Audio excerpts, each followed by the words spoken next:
I am happy to join with you today in what will go down in history as the greatest demonstration for freedom in the history of our nation.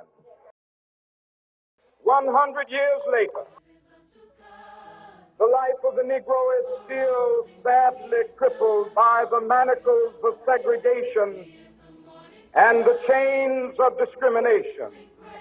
100 years later, the Negro is still languished in the corners of American society and finds himself in exile in his own land. And so we've come here today to dramatize the shameful condition. Now is the time to make real the promises of democracy. Now is the time to rise from the dark and desolate valley of segregation to the sunlit path of racial justice. Now is the time. In the process of gaining our rightful place, we must not be guilty of wrongful deeds.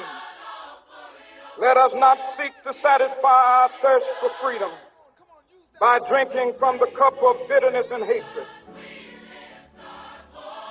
We must forever conduct our struggle on the high plane of dignity and discipline.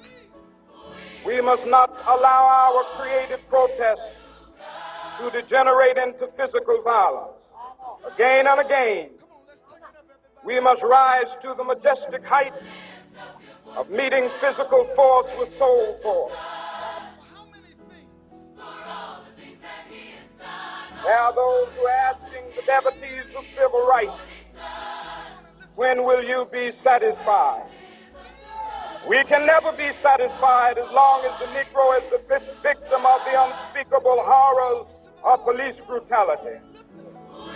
No, we are not satisfied, and we will not be satisfied until justice rolls down like waters and righteousness like a mighty stream.